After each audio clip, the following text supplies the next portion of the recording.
Hello friends, welcome back. आज बात करेंगे भूल भुलैया 3 के बारे में, करेंगे फिल्म का रिव्यू। सिनेमाघरों में ये फिल्म रिलीज हो चुकी है दिवाली के मौके पर और इसका सिंघम अगेन के साथ क्लैश भी है।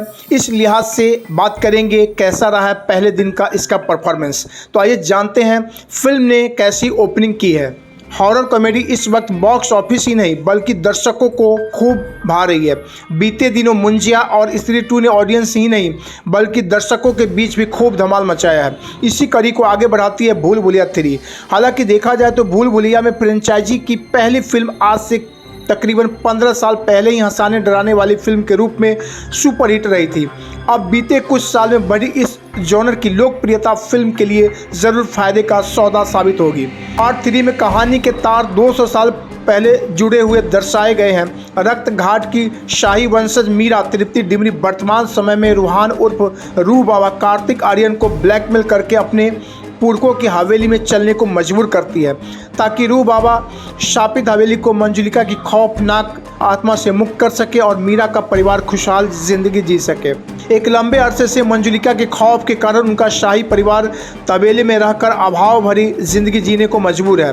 हालांकि मीरा और उसके मामा जी ये भी जानते हैं कि रूह बाबा के रूप में रूहान एक नकली घोस्ट बस्टर है और फ्रॉड करके लोगों को लूटता है, मगर उसके पिता विजय राज और राज पुरोहित को विश्वास है कि शाही महल के कमरे में कैद की गई मंजुलिका की आत्मा को उसी शाही घराने का कोई व्यक्ति पुनर्जन्म लेकर आज़ाद कर सकता है। रूहान की शक्ल मंजुलिका के भाई और शाही राजकुमार से मिलती है, इसलिए मीरा और मामा जी रूहान को शाही घराने का वंशज बनाकर रक्त घाट लाते हैं ताकि वो दुर्गा अष्टमी के दिन मंजुलिका का पुतला जलाकर हवेली को शाप से मुक्त कर सके। मंजुलिका को 200 साल पहले महाराज ने दंडित करने के लिए जिंदा जलवा दिया था। उसी के जलाए जाने के बाद ये राज भी दफन हो गया था कि मंजुलिका कौन थी।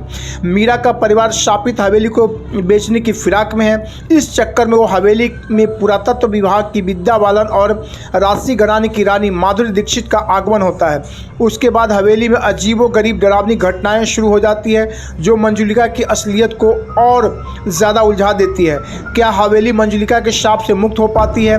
असल में मंजुलिका है कौन? यही कहानी का सबसे बड़ा ट्विस्ट है। निर्देशक के रूप में अनीश वाजपेयी को इंडस्ट्री में 3 दशक से भी ज़्यादा का समय हो गया है। उन्होंने बदलते वक्त के साथ नए ट्रेंड को भी अपनाया है। उनकी भूल भुलैया 3 साइकोलॉजिकल थ्रिलर के बजाय आज के प्रचलित हॉरर कॉमिक स्पेस में है। हालांकि उनका फर्स्ट हाफ कमज़ोर है, कहानी को स्थापित करने में वक्त लगता है और कॉमिक पंचेज भी कम लगते हैं, मगर इंटरवल के बाद कहानी पूरी तरह से अपने उरूज पर आ जाती है।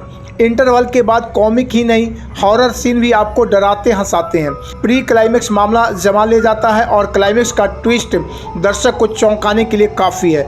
फिल्म का अंत थोड़ा इमोशनल भी करता है। तकनीकी पक्ष की अगर बात करें तो फिल्म उस मामले में स्ट्रॉन्ग है। डरावने दृश्यों में VFX का दमदार इस्तेमाल हुआ है। सेट डिजाइनिंग भी अच्छी लगती है। संगीत पक्ष कमज़ोर लगता है, गाने अचानक से पॉपअप होते मालूम होते हैं। हालांकि आमी जे तोमार गाने में माधुरी और विद्या का डांस दर्शनीय बन पड़ा है। फिल्म का एंड टाइटल ट्रैक भूल भुलैया म्यूजिक चार्ट पर पसंद किया जा रहा है। अभिनय की बात करें तो कार्तिक आर्यन एक बार फिर रूह बाबा के रूप में भरपूर मनोरंजन करते दिखे हैं। रोल के लिए की गई उनकी मेहनत पर्दे पर साफ झलकती है। विद्या बालन के रूप में मंजुलिका की वापसी दमदार साबित हुई है। वे अपने किरदार में छाप छोड़ जाती है। गेस्ट अपीयरेंस में माधुरी की मौजूदगी कहानी के लिए लाभदायक होती है। ग्रे शेड रोल में माधुरी अपने चार्म के साथ प्रस्तुत हुई है। अभिनय के बजाय तृप्ति डिमरी का ग्लैमरस पहलू ज़्यादा हाईलाइट किया गया है, पर छोटे पंडित के रूप में राजपाल यादव, पंडिताइन के रोल में अश्विनी कासलेकर और बड़े पंडित की भूमिका में संजय मिश्रा की तिकरी एक बार फिर कॉमेडी के डोज को बढ़ाती है। विजय राज भी अपने चरित्र में मज़े करवाते हैं। अन्य किरदार भी बहुत बेहतरीन काम किया है। मज़ेदार हॉरर कॉमेडी और पारिवारिक फिल्मों के शौकीन हैं तो आप ये फिल्म देख सकते हैं।